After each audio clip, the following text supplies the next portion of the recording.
میں جو کچھ دیکھتا ہوں، جس نظر اور جس زاویے سے دیکھتا ہوں، وہی نظر وہی زاویہ میں دوسروں کے سامنے پیش کرتا ہوں۔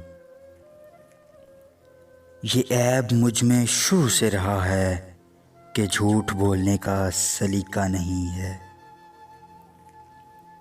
انسانوں سے حیوانوں کی دوستی اچھی میرے بھائی، انہیں کوئی ورگلا تو نہیں سکتا۔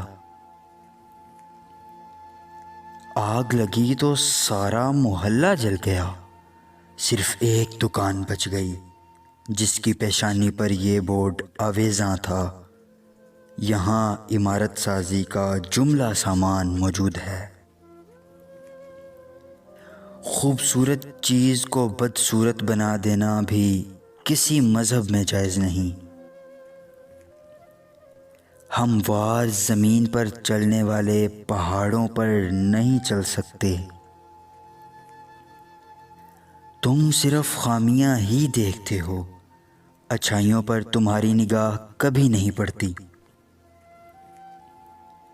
ایک آدمی کا مرنا موت ہے، 1,00,000 آدمیوں کا مرنا تماشا۔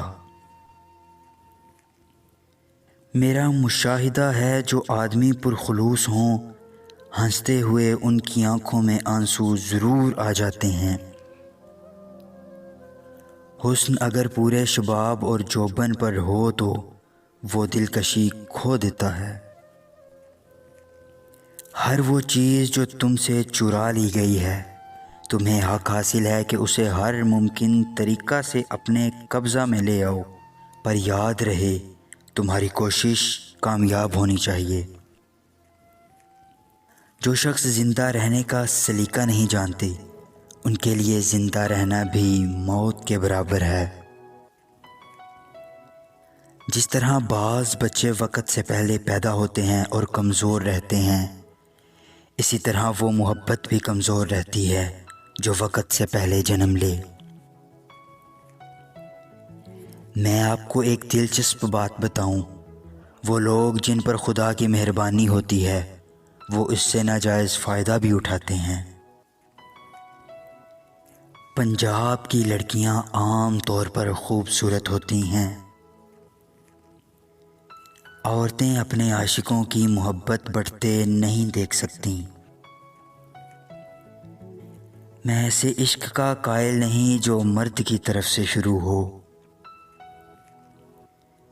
خوبصورتی میں خلوص ہونا ناممکن ہے، بدصورتی ہمیشہ پرخلوص ہوتی ہے۔ وزنی معدے کے ساتھ جو شخص وطن کی خدمت کے لیے آگے بڑھے، اسے لاحت مار کر باہر نکال دیجیے۔ ہمارے ملک کو صرف ایک لیڈر کی ضرورت ہے جو حضرت عمر رضی اللہ تعالیٰ عنہ سا اخلاص رکھتا ہو۔ افسانہ نگار اس وقت اپنا قلم اٹھاتا ہے جب اس کے جذبات کو صدمہ پہنچتا ہے۔ عدالت ایک ایسی جگہ ہے جہاں توہین برداشت کرنا ہی پڑتی ہے۔ خدا کرے کسی کو جس کا نام عدالت ہے اس سے واسطہ نہ پڑے، ایسی عجیب جگہ میں نے کہیں بھی نہیں دیکھی۔